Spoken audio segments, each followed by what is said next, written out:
امام شافعی فرماتے ہیں جن گھروں میں لوگ فجر کی نماز کے وقت سوئے ہوتے ہیں ان گھروں میں رزق نہیں آتا. آپ فرماتے ہیں فجر کا وقت اللہ کے دینے کا وقت ہے، اس وقت اللہ بانٹتا ہے. حضور صلی اللہ علیہ وسلم کا فرمان ہے نا حدیث میں کہ تہجد کے وقت اللہ پہلے آسمان پہ نزول جلال فرماتا ہے جو اس کی شان کے لائق ہے تہجد کے وقت، اور وہ کہتا ہے مانگو میں تمہیں عطا کروں گا. یہ لینے کی باری آئے تو بندہ سمیٹ سماٹ کے اندر گھس جائے. ہمارے ہاں یہ ہوتا ہے کہ عشاء کے بعد بچے بیٹھتے ہیں موبائل لے کے، تہجد کا وقت آتا ہے تو ان کی آنکھیں بند ہونی شروع ہوتے ہیں. تو لینے کے وقت تو سویا تھا، ذرا مسئلہ کیسے حل ہوگا بھائی؟ جب کوئی آدمی خیرات بانٹ رہا ہو تو جو پیالہ پیچھے کر لے اسے ملے گا؟ کہتے اس وقت آنا جب میں بانٹ رہا تھا، اب تو کدھر آ گیا ہے؟ مثال دے رہا ہوں. تو فجر کا وقت مانگنے کا ہے، تو ساری رات تو گزر گئی گیمیں کھیلتے ٹی وی دیکھتے، اور جو لینے کا وقت تھا تو سو گیا، تو کیسے آئے گا تیرے پاس؟ تو اٹھے سویرے بندوں سے مانگ کے دیکھ لیا، بڑی عزتیں خراب ہوئی. فجر کا وقت اٹھ کے جھولی پھیلائے. میرے رسول پاک علیہ السلام فرماتے ہیں، رب فرماتے ہیں جب بندے میرے آگے جھولی پھیلاتے ہیں مجھے شرم آتی ہے، کیسے خالی واپس کر دوں. سورہ طلاق 2-3 نمبر آیت کی گھر جا کے تلاوت کریں. رب کریم نے فرمایا وَمَن يَتَّقِ اللَّهَ يَجْعَل لَّهُ مَخْرَجًا، فرمایا جب تو اللہ سے ڈرے گا تو اللہ ہر مشکل سے نکلنے کا تجھے رستہ عطا فرما دے گا. اور کیا خوبصورت انداز ہے قرآن مجید کا، اور ہم نے اس کا لاکھوں بار تجربہ کیا، بیسوں اور سینکڑوں بار یہ چیز ذاتی طور پر پریکٹیکل سے گزری. اللہ نے فرمایا ہر مشکل سے نکلنے کا رستہ بھی دے گا، وَيَرْزُقْهُ مِنْ حَيْثُ لَا يَحْتَسِبُ، اور اللہ تجھے وہاں سے رزق دے گا کہ تو نے کبھی سوچا بھی نہیں ہوگا. وَيَرْزُقْهُ مِنْ حَيْثُ لَا يَحْتَسِبُ، سے دے گا کہ تو نے کبھی سوچا بھی. ایک صحابی تھے حضرت عوف بن مالک رضی اللہ تعالیٰ، کہتے میرا بچہ کافروں نے قید کر لیا، گھر میں غربت پہلے بڑی زیادہ تھی، میں دروازہ رسول پہ آیا، حضور اب کیا کروں؟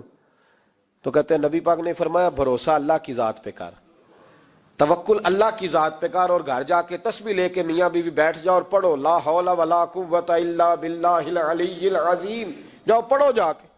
کہتے ہیں میں گھر بیٹھا ابھی چند تسبیحاں پڑھی تھیں کہ دروازے پہ دستک ہوئی، دروازہ کھولا تو میرا بیٹا دروازے پہ کھڑا تھا، پلٹ کے دیکھا تو 400 بکریاں بھی لایا تھا.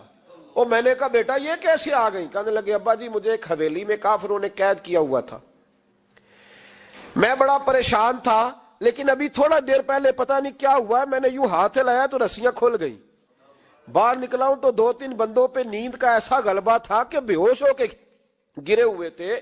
400 بکریاں بھی تھی، میں نے دروازہ کھولا بکریاں میرے ساتھ دوڑنے لگ گئی ہے، تو میں 400 بکری بھی لے آیا ہوں، پلٹ پلٹ کے دیکھتا رہا ہوں پر میلوں کا سفر ہوا وہ آئے ہی نہیں. تو والد کہنے لگے بیٹا چلو پہلے مصطفیٰ کریم سے جا کے پوچھ لے، دیکھیں کیسے مالی مسئلے حل ہوتے ہیں.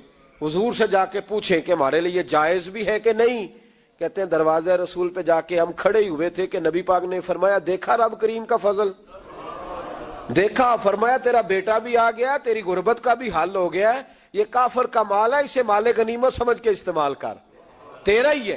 تو لا حول ولا قوت الا باللہ العلی العظیم پڑھیں تو رزق میں پڑھیں گے انشاءاللہ، بول کے بتائیے پڑھیں گے انشاءاللہ تعالی. لیکن سنی قوم تویز پہ لگ گئی ہے، کہتے وظیفہ پڑھنا پڑتا ہے، آپ لکھ کے دیں گلے میں ڈالنے کے لیے تاکہ وہ ڈالتا جاؤں اور میرے اوپر پیسوں کی بارش ہوتی جائے. وظیفہ پڑھیں، وظیفہ پڑھیں. سنیں ایک اور وظیفہ سنیں، امام قرطبی نے تفسیر قرطبی میں لکھا رزق کی برکت کا وظیفہ. امام قرطبی نے لکھا ہے حضرت انس بن مالک رضی اللہ تعالیٰ عنہ کہتے ہیں ایک شخص حضور کی بارگاہ میں آیا، کہا یا رسول اللہ صلی اللہ علیہ وسلم غربت بڑی ہے، بڑا دکھی ہوں، بڑا پریشان ہوں. تو حضور نے وظیفہ بتایا، فرمایا جب بھی گھر جاؤ نا گھر والوں کو سلام کہنی ہے، السلام علیکم. یعنی کب کہنی ہے؟ جب بھی جاؤ. کب کہنی ہے؟ یعنی گھر سے نکلے ماچس لینے کے لیے، واپس آ کے کہنا السلام علیکم. پھر گھر والوں نے کہا ہو یاد نہیں رہا تھا وہ تو چینی بھی ختم ہو گئی ہے، پھر گئے چینی لینے تو واپس آ کے پھر السلام علیکم. انہوں نے کہا خو ناراض نہ ہوئیے گا، پتی بھی نہیں چائے کی. اب واپس گئے تو پھر واپس آ کے کیا کہنا ہے؟ تو نبی پاک صلی اللہ علیہ وسلم نے فرمایا جب بھی گھر جا السلام علیکم کہے اور 3 دفعہ سورۃ اخلاص پڑھ دے. اور سورت بھی وہ بتائی جو سب کو آتی ہے، قل هو اللہ احد اللہ الصمد لم یلد ولم یولد ولم یکن لہ کفوا احد. 3 دفعہ یہ پڑھ دے. صحابی بڑے سیانے تھے, بڑے مسئلے حل کرتے تھے ہمارے. فٹافٹ بول پڑے وہ صحابی, کہنے لگے حضور میری تو چھوٹی سی فیملی ہے, کئی دفعہ بچے گھر نہیں ہوتے, ننھیال گئے ہوتے ہیں, تو پھر کیا کروں؟ حضور نے فرمایا جب گھر میں کوئی نہ ہو تو اپنے نبی پہ درود و سلام پڑھ دینا, تیرے نبی کا کرم تو تیرے گھر میں ہوگا نا. حضرت انس بن مالک رضی اللہ تعالیٰ عنہ فرماتے ہیں کہ ہم انتظار میں تھے کہ بندہ واپس آئے اور رزلٹ بتائے. کہتے ہیں وہ کچھ دنوں کے بعد واپس آئے تو عجیب بات کی انہوں نے. ہمسایوں سے کئی دفعہ بندے کی نہیں نا اتنی بنتی, اور کئی دفعہ لگتا ہے کہ میرا ہاتھ اوپر ہی رہے, یہ کہیں مجھ سے تگڑے نہ ہو جائے. کہتے ہیں وہ آئے تو نبی پاک صلی اللہ علیہ وسلم نے کہا کیا حال ہے تیرا؟ تو عرض کرنے لگے یا رسول اللہ صلی اللہ علیہ وسلم وظیفہ تو میں نے اپنے لیے پوچھا تھا اور میرے تو ہمسائے بھی امیر ہو گئے. حضور وہ تو میں نے اپنے لیے پوچھا تھا اور میرے دائیں بائیں والے لوگوں کو بڑی برکت ہوئی ہے. تو میرے محبوب مسکرانے لگے. حضور فرمانے لگے گویا برکتیں تیرے گھر میں جب برسی ہیں تو چھن چھن کے ان کا فیض اللہ نے تیرے ہمسایوں کو بھی عطا فرمایا. مشکل تو نہیں وظیفہ, کیا کرنا ہے؟ نہیں تو نہیں آکھنا مشکل لگتا مینوں نہیں. تسی کر دینا سلام لو, تسی کہنا بندے اسی ہیں تے سلام اسی لویے, تسی لو جاؤ کے دوبارہ گھر جا کے کیا کرنا ہے. چلے کچھ نہ کچھ 55% بولے ہی ہیں ماشاءاللہ. کیا کریں گے؟ السلام اور پھر کیا پڑھنا ہے؟ سبحان اللہ. 3 دفعہ سورۃ اخلاص پڑھ دیں, فرمایا اللہ برکت پیدا کر دے گا. اب سنیں, ایک دوست آئے, کہنے لگے حضرت جی بڑے پیروں کے پاس گیا ہوں, مالی مسئلہ حل نہیں ہوتا. تو میں نے کہا میں تجھے نبی پاک کی بارگاہ میں نہ لے جاؤں, پیروں کے پیر کے پاس نہ چلے جائیں. میں نے کہا سن تیرا مالی مسئلہ حضور حل کر دیتے. مشکات میں حدیث ہے, ایک صحابی نے کہا حضور غربت ہے, فرمایا روز رات کو سورۃ واقعہ پڑھ, تیرے گھر میں فاقہ نہیں آئے گا. اور یار بتاؤ جب نبی پاک نے کہہ دیا نہیں آئے گا تو آئے گا, حضور نے کہہ دیا نہیں آئے گا تو آئے گا, اللہ اکبر, آ ہی نہیں سکتا. تو وہ والا وظیفہ پڑھ جو مصطفیٰ کریم نے بتایا ہے, اور رب کریم کی بارگاہ میں گویا نیت ہو کہ یا اللہ میں کوئی خود تو نہیں نہ پڑھ رہا, تیرے نبی نے بتایا ہے. سورۃ واقعہ پڑھ, تیرے گھر میں فاقہ. حضرت عبداللہ ابن مسعود رضی اللہ تعالیٰ عنہ بیمار ہو گئے, شدید بیمار, اور بیٹیوں کے باپ تھے, بیٹیاں زیادہ تھی. حضرت عثمان غنی رضی اللہ تعالیٰ عنہ کا دور خلافت تھا. جناب عثمان غنی تیمارداری کرنے آئے اور کہنے لگے عبداللہ آپ بڑے بیمار ہیں, ابن مسعود آپ بڑے علیل ہیں, کچھ پیسے نہ بھیج دوں خزانے سے؟ تو حضرت ابن مسعود کہنے لگے ضرورت نہیں, کہا آپ کی بیٹیاں ہیں کام آئیں گے. تو آپ فرمانے لگے میں نے بیٹیوں کو خزانہ دے دیا ہے. کہا کیا خزانہ دیا ہے؟ کہنے لگے میں نے اپنی بیٹیوں کو پابند کر لیا ہے, وہ رات کو روز سوتے وقت سورۃ واقعہ پڑھ کے سوتی ہیں. تو نبی پاک نے کہا فاقہ نہیں آ سکتا, تو لہذا میری بیٹیوں پہ کبھی فاقہ نہیں آ سکتا. تو روز یہ تو کہتے ہو داماد جی سے کہ بھئی آپ مہربانی کرو, کو خرچہ بڑھاؤ, بچی بڑی پریشان ہے, تو بچی کو بھی ایک خزانہ دے دو, اس کو بیٹے روز رات کو سورۃ واقعہ پڑھا کر. رات سورۃ واقعہ پڑھے, صبح سورہ ملک پڑھے, دن کے وقت سورۃ بقرہ پڑھے. میرے نبی پاک صلی اللہ علیہ وسلم نے فرمایا جس گھر میں سورۃ بقرہ پڑھی جائے جن تو کیا شیطان بھی دوڑ جاتا ہے. تو کوئی جادو اثر کر سکتا ہے؟ تو ان وظیفوں پہ عمل کریں جو نبی پاک صلی اللہ علیہ وسلم نے ہمیں عطا کیے ہیں. حضور غوث پاک نے بھی ایک وظیفہ بتایا ہے, وہ بھی بتا دوں آپ کو. غوث اعظم رضی اللہ تعالیٰ عنہ کی خدمت میں ایک شخص آیا, اس نے کہا حضور بڑی تجارت کرتا ہوں, کام نہیں چلتا. فرمانے لگے اب تو اللہ سے تجارت شروع کر دے. کیا مطلب؟ فرمانے لگے 10 کمائے تو ایک اللہ کے رستے میں دے, رب کریم اس کے بدلے میں تجھے 70 عطا فرمائے گا. اس نے کہا حضور اس طرح کروں؟ فرمایا تو یہ کر کے دیکھ, عبد القادر جیلانی وعدہ کرتا ہے اللہ تیری مدد کرے گا. غلام کہتے ہیں وہ 6 مہینے کے بعد آیا. پہلے جب آیا تھا تو پیدل آیا تھا, 6 ماہ کے بعد آیا تو 6 اونٹ تھے اس کے پاس, اور آ کے حاضر ہوا تو کہنے لگا حضور زندگی پتہ نہیں کہاں گزار دی, کاروبار کا تو مزہ ہی اب آیا ہے, اب مزہ آیا ہے کاروبار کرنے کا, اب مزہ آیا ہے. کہا 10 میں سے 1 دیتا ہوں, پتہ نہیں کتنا مہربان ہے. اور یہ آیت ہے وَيَرْزُقْهُ مِنْ حَيْثُ لَا يَحْتَسِبُ, تجھے وہاں سے دے گا کہ تیرا کبھی گمان بھی نہیں گیا ہوگا. روحانی معاملات کو بھی ضرور شامل حال رکھیں. اللہ کریم نے قرآن مجید میں فرمایا ہے کہ لَقَدْ مَنَّ اللَّهُ عَلَى الْمُؤْمِنِينَ إِذْ بَعَثَ فِيهِمْ رَسُولًا. فرمایا تحقیق اللہ نے مومنوں پر احسان فرمایا ہے کہ انہیں اپنا رسول عطا فرمایا. اس کا صرف ترجمہ کبھی بندے کی سمجھ میں آ جائے نا تو سارا میلاد اس کی سمجھ میں آ جاتا ہے. صرف اس آیت کا آسان سادہ ترجمہ اگر سمجھ لیا جائے کہ رب کہتا ہے میں نے احسان کیا تم پر، تمہیں اپنا رسول دے دیا ہے. وہ دو عالم کی رحمت ہیں، وہ جہاں چاہتے وہیں رہتے. یہ تو ان کی مہربانی ہے کہ یہ عالم پسند آیا. نبی پاک صلی اللہ تعالی علیہ وسلم ہمارے اوپر رب کا سب سے بڑا احسان ہے. اور اللہ تبارک و تعالیٰ نے سسکتی، تڑپتی، بے چین، پریشان، تکلیف میں مبتلا اپنی مخلوق پر رحم فرمایا اور رسول کریم عطا فرمائے. نبی پاک صلی اللہ تعالی علیہ وسلم کی تشریف آوری نے ایک ایک ذرے پر احسان کیا. حضور سے ایک ایک نگر، ایک ایک پتا فیضیاب ہوا. لیکن بعض چیزیں ایسی ہیں جنہیں خصوصی طور پر سرکار نے نوازا. بعض معاملات پر خاص کرم نوازی حضور نے فرمائی. ایک اہم مسئلہ ہے عقیدے کا مسئلہ. جس بندے کا کوئی عقیدہ نہیں نہ ہوتا، کوئی نظریہ نہیں ہوتا، کوئی اس شخص کا خاص مزاج نہیں ہوتا سمجھنے والا، ماننے والا، وہ بندہ بھی بیچارہ کوئی زندگی کا لطف نہیں اٹھا پاتا. اس کا کوئی نظریہ ہی نہیں ہے، کوئی سوچ ہی نہیں ہے، کوئی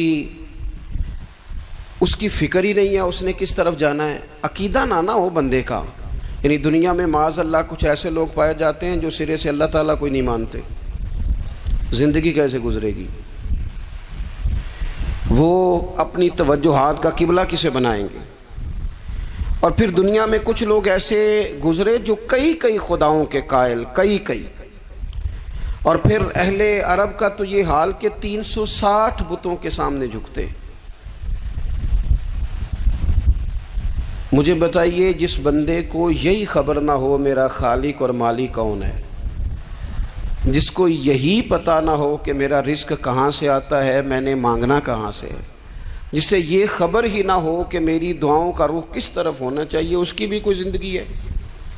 نبی پاک علیہ السلام نے سب سے بڑا احسان یہ فرمایا ہے کہ ہمیں عقیدہ توحید سکھایا ہے.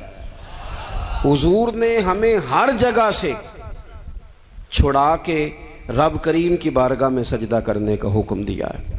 عرب کے لوگ جو تھے وہ بڑی بڑی وہم کا شکار تھے، بڑی بڑی اوہام پرستی کا شکار تھے. یہ آج کل بھی وہم بہت زیادہ ہے نوجوانوں میں.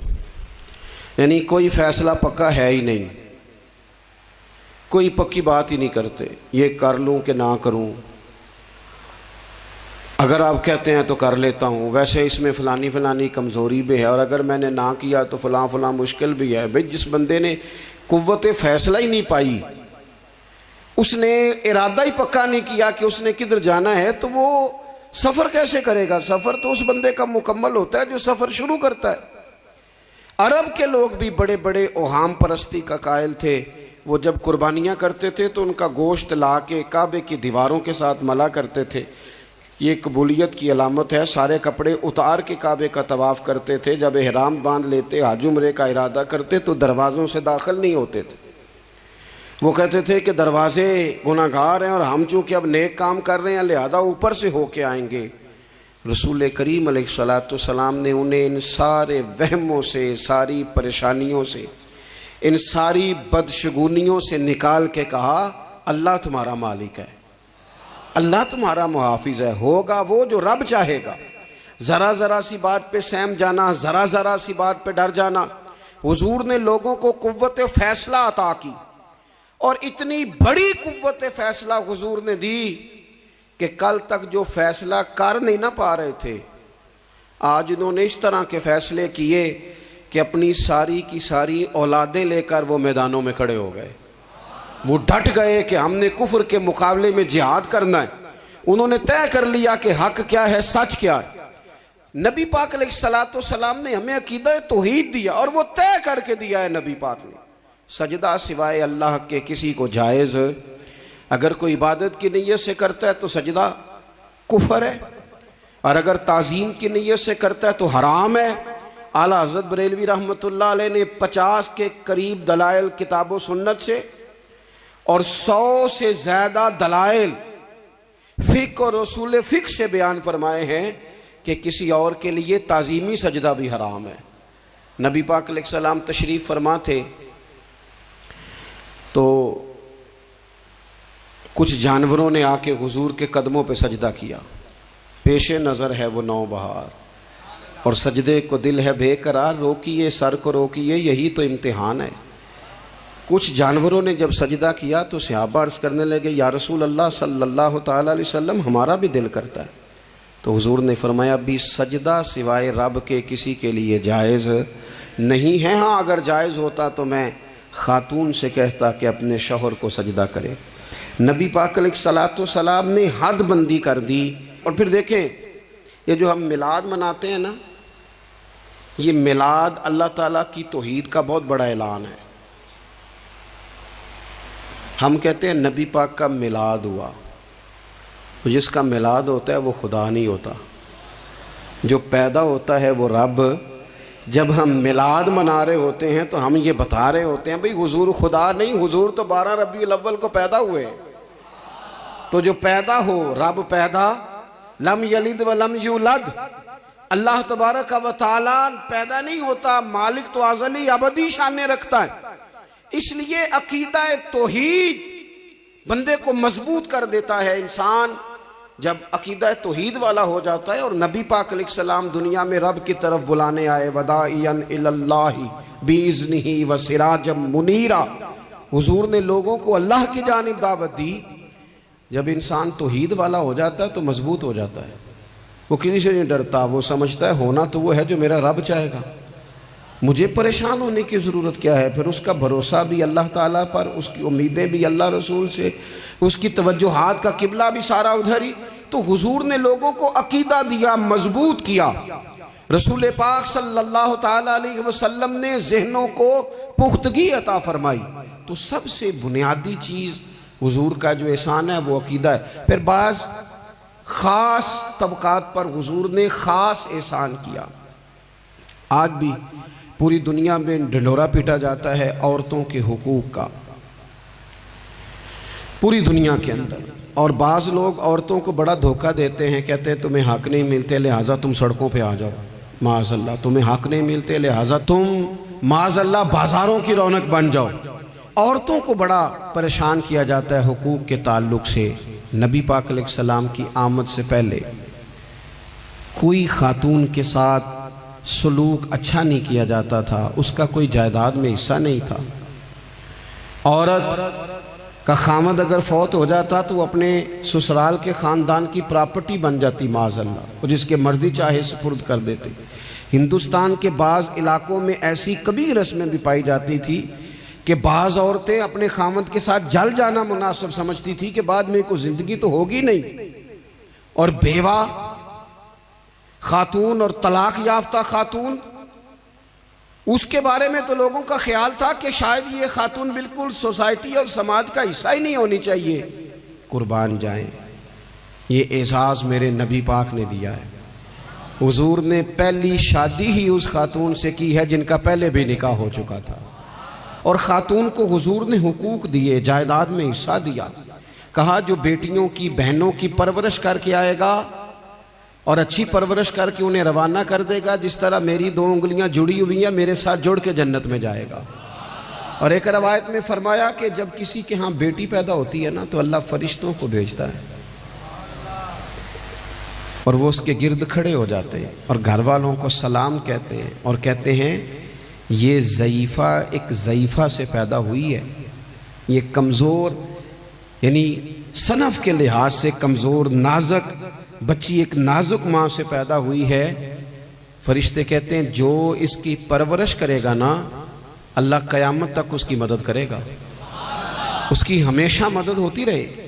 اور نبی پاک صلی اللہ تعالیٰ علیہ وسلم کی خدمت میں آ کے جب خواتین نے کہا تو نا یا رسول اللہ ہمارے تو دین دنیا کے معاملات میں مردوں کے تعلق سے کمزوری ہے. کئی دن تو ہم ویسے نماز نہیں پڑھ سکتی مہینے میں، کئی دن تو ہم ویسے عبادات کے قریب نہیں جا سکتی، جہاد پہ ہم نہیں جاتی، گواہی ہماری مردوں کے برابر نہیں. تو یا رسول اللہ صلی اللہ علیہ وسلم ہمارا بھی کوئی اعزاز ہے؟ تو حضور نے فرمایا جب کوئی خاتون حاملہ ہوتی ہے نا تو اللہ اسے اتنا ہی ثواب دیتا ہے جتنا جہاد کرنے والے کو ثواب دیتا ہے، اور جب بچہ پیدا ہوتا ہے تو اللہ تعالیٰ اسے شہادت کا درجہ عطا کرتا ہے، اور جب وہ بچوں کو دودھ پلاتی ہے تو رب اسے غلام آزاد کرنے کا ثواب عطا کرتا ہے. ایک دفعہ نا نبی پاک صلی اللہ تعالیٰ علیہ وسلم کی خدمت عالی مرتبت میں حضرت عائشہ صدیقہ رضی اللہ تعالیٰ عنہ نے ایک واقعہ عرض کی حضور آج میرے ساتھ عجیب معاملہ ہوا. میں گھر میں اکیلی تھی تو ایک خاتون 2 بیٹیوں سمیت آئی. اس نے کہا کہ میں بھی بھوکی ہوں، میری بیٹیاں بھی پریشان ہیں، کھانا نہیں کھایا. سیدہ پاک کہتی ہیں یا رسول اللہ میرے پاس بھی 3 کھجوریں تھیں گھر میں پڑی، یہ 2 جہاں کے شاہ ہیں پر پاس کچھ رکھتے نہیں، اور 2 جہاں کی نعمتیں ہیں ان کے خالی ہاتھ میں. فرماتی ہیں وہ 3 کھجوریں میں نے ان 3 ماں بیٹیوں کو دے دی. ماں نے پہلے ایک کھجور دونوں بیٹیوں کو دی، پھر بچیاں وہ کھجور کھا کے ماں کی طرف دیکھنے لگی تو جو کھجور ماں کے پاس تھی اماں نے اس کے بھی 2 حصے کر کے بیٹیوں میں بانٹ دیے. حضرت عائشہ عرض کرنے لگی یا رسول اللہ میں نے یہ بڑا نرالا رنگ دیکھا ہے، ماں کا اپنے بچوں سے پیار کا انداز. تو حضور نے کیا فرمایا؟ نبی پاک علیہ الصلوۃ والسلام فرمانے لگے سن پھر اللہ تعالیٰ نے اس عورت پر جنت کو واجب کر دیا ہے. فرمایا اللہ نے اسے جہنم سے دور کر دیا جو بیٹیوں کے معاملے میں آزمایا گیا، اور جس نے پھر ان کے ساتھ اچھا سلوک کیا. اپنا حضور کا عمل یہ تھا کہ حضور کی بڑی صاحبزادی سیدہ زینب رضی اللہ تعالیٰ عنہ، یہ حضور کی سب سے بڑی صاحبزادی ہیں، یہ بخاری میں آپ کو ملے گا کہ ان کی بیٹی جناب امامہ بنت زینب چھوٹی سی عمر تھی. تو جب حضور نماز کے لیے آتے تھے تو نواسی کو اٹھا کے ساتھ لے آتے تھے، اور وہ حضور نماز پڑھتے تھے تو وہ نبی پاک کے کندھوں پہ کھیلتی تھی. حضور نے عملاً بیٹیوں سے پیار کرنا سکھایا. بیٹیوں سے محبت کریں، بیٹیوں سے پیار کریں. بیٹیاں بڑی خیرخواہ ہوتی ہیں، بیٹیاں ماں باپ کی بڑی وفادار ہوتی ہیں، بیٹیاں بڑا خاص تعلق رکھتی ہیں. جوانوں آپ سے بھی کہوں گا بہنوں کی طرف توجہ رکھیں. جو کسی کی بہن آپ کے گھر ہے اس کا بھی خاص احساس کریں، وہ بھی کسی کی بہن ہے، لیکن اپنی بہن کے ساتھ بھی خاص نسبت کا تعلق قائم رکھیں. رشتوں میں اعتدال ہونا چاہیے. اس صنف کو نبی پاک علیہ السلام نے خاص کر کے نوازا ہے، اور ہمارا بھی ان کے ساتھ خاص رشتہ ہونا چاہیے. اسی طرح کا معاملہ یتیموں کے ساتھ ہے، کمزوروں کے ساتھ ہے. دیکھو آج نا ہمارے ہاں کمزوروں، غریبوں، مسکینوں، یتیموں کی مدد تو کی جاتی ہے لیکن انہیں لوگ اپنے ماحول کا حصہ نہیں بناتے.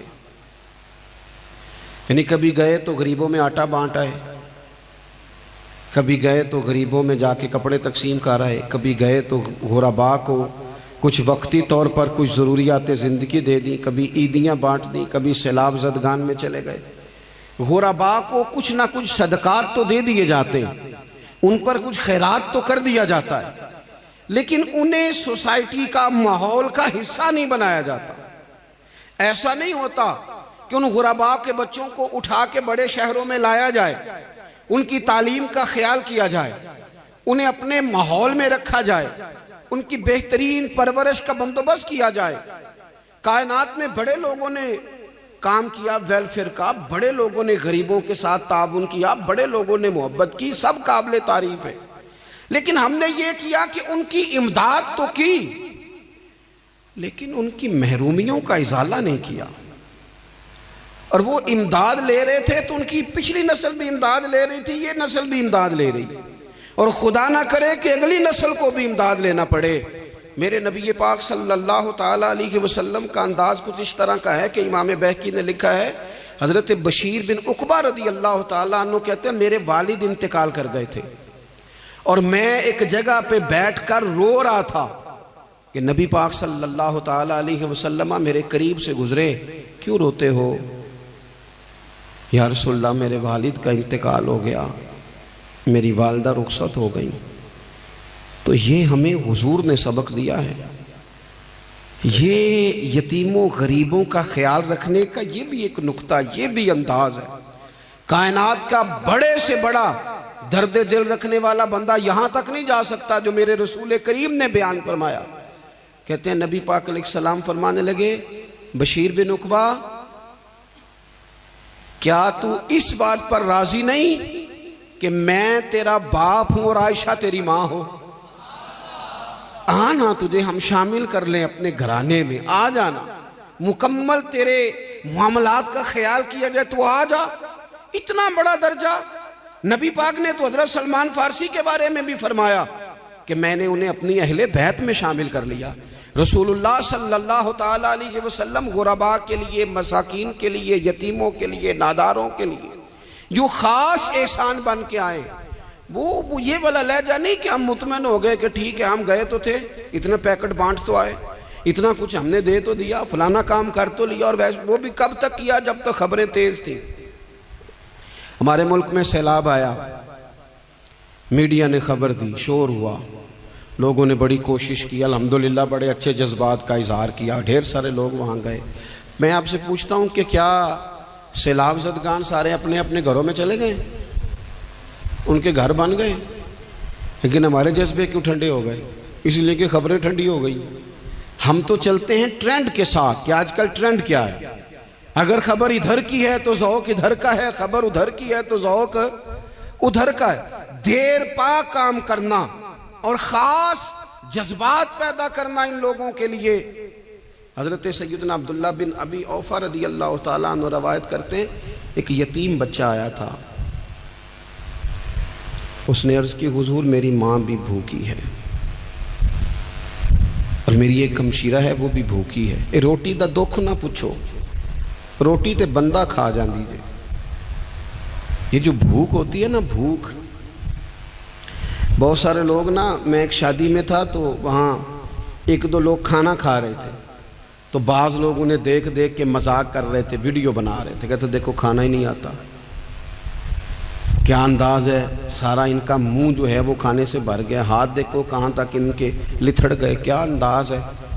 تو میں نے کہا تم ان کے کپڑے بھی تو دیکھو نا، انداز، بیٹھنا اٹھنا، کپڑے پہننا، یہ غریبی کا پتہ دیتے ہیں۔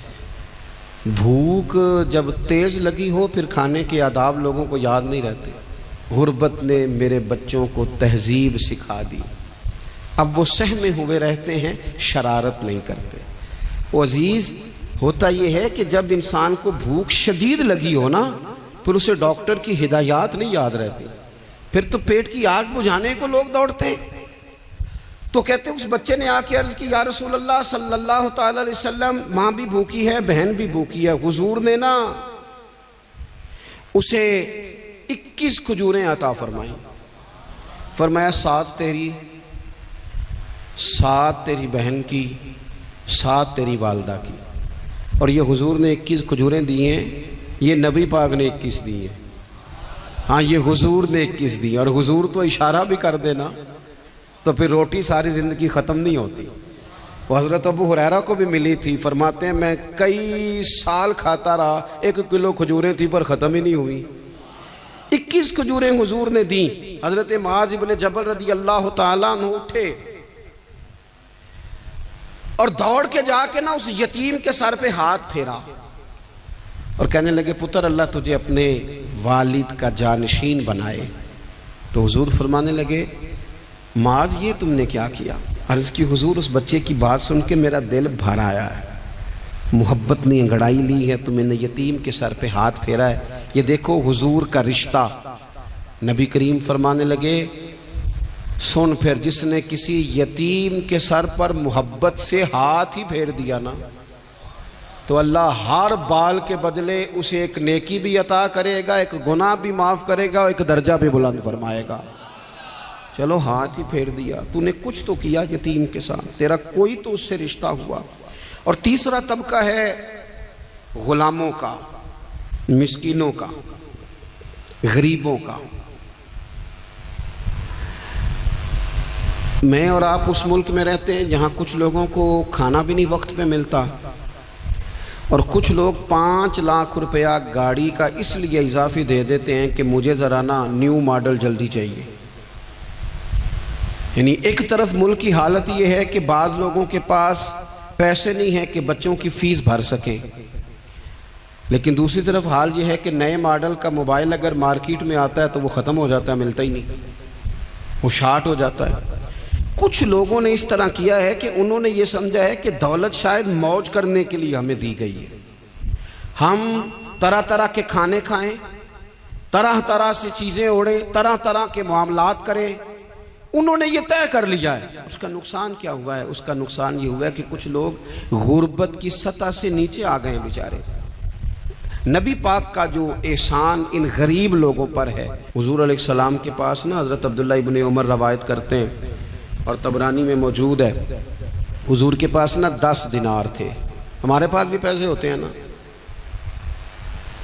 لیکن وہ کچھ ہوتے ہیں ہمارے کھانا کھانے کے لیے، کچھ ہوتے ہیں آئس کریم کھانے کے لیے، کچھ اس لیے ہوتے ہیں کہ آج میری مرضی دا نہیں پکا.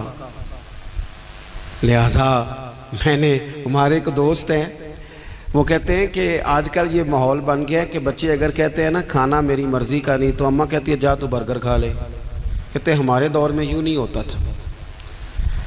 اگر ہم کہتے تھے نا کھانا میری مرضی کا نہیں تو پھر ہمیں ڈبل چیز کھانے کو ملتی تھی، ایک مار بھی کھانا پڑتی تھی اور وہ کھانا بھی کھانا پڑتا تھا.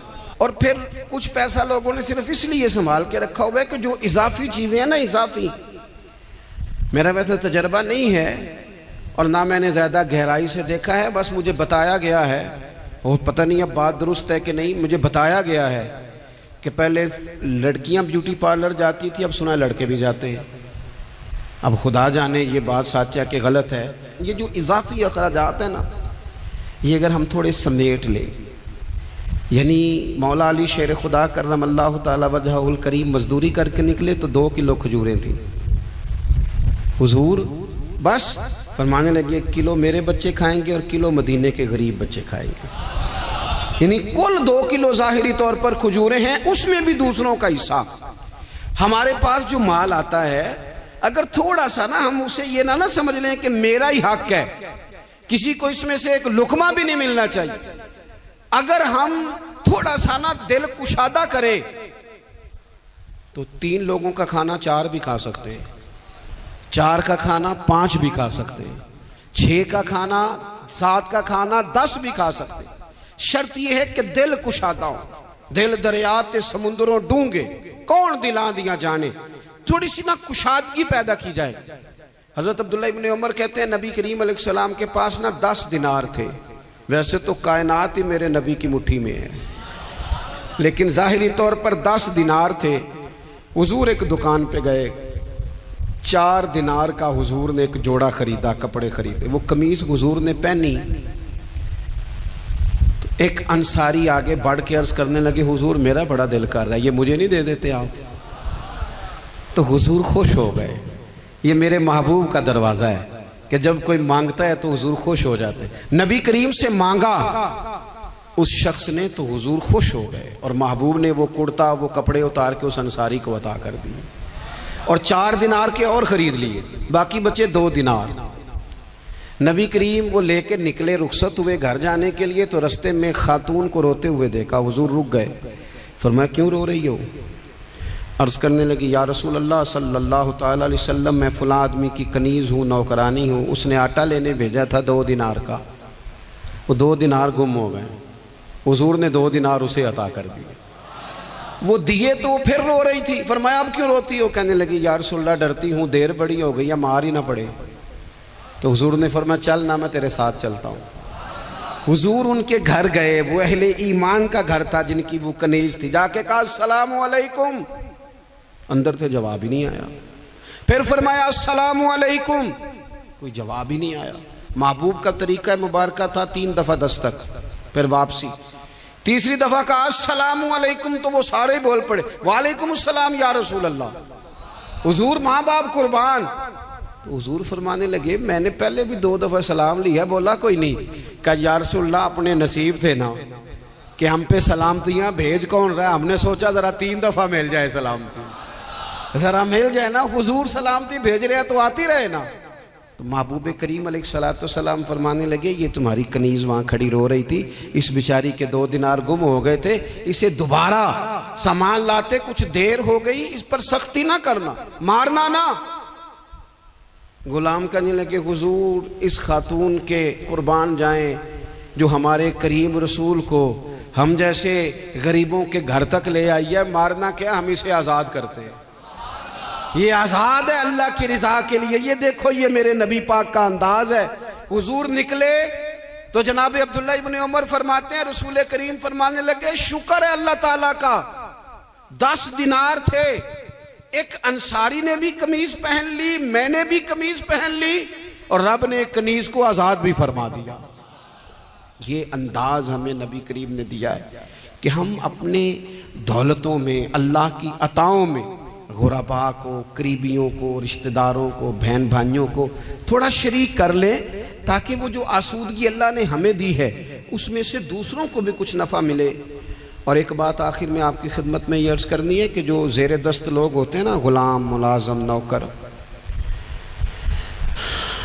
آپ اپنی زندگی کے مسائل دیکھ لیں.